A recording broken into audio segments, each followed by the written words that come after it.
Let's head to the voicemail of Truth and Reason. Yes, this is Daryl from Dixon. I keep hearing everybody talk about whose fault was the Deshaun Watson trade. And that trade set our franchise back probably 3 years at least. Impossibility is what we could do. 3 first-round picks, 2 second-round picks. We're talking 5 starters. That could have been our offensive line. That could have been our wide receivers. Yes, it was a horrible, horrible thing, but if y'all don't remember at the time, Deshaun Watson was an amazing quarterback. It was him and Patrick Mahomes were about the 2 best in the league.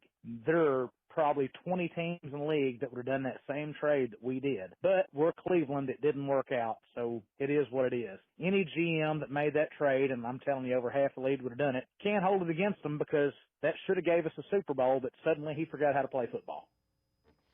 As always, appreciate all of the voicemails. Jeff, that's accurate and fair from one of our callers. Yeah, and look, the thing was, and I don't know if many people are ever going to question if you were just looking at it from a pure football standpoint.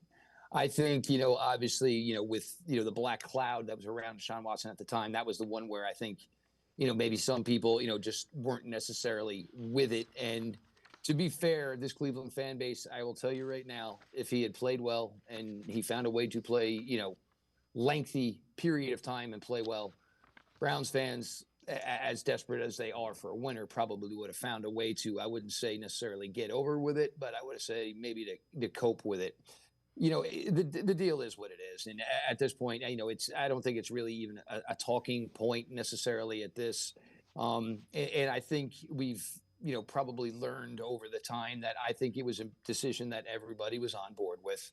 And, in the same respect, though, I mean, if anybody wants to say somebody's head deserved to roll over it because it didn't work, that's more than fair. But I think we've heard ample time now that they just weren't going to basically do that. They understood it didn't work out. They didn't feel the need to, basically sever a head over the situation. But where this team, is at on the field certainly is not great. But the potential between free agency and, draft allocation, it should hopefully be at least, the last time it becomes a major talking point about this team, because there really is the opportunity to now finally get over, that hump of, what I consider one of the worst, if not the worst, trade in all of professional sports.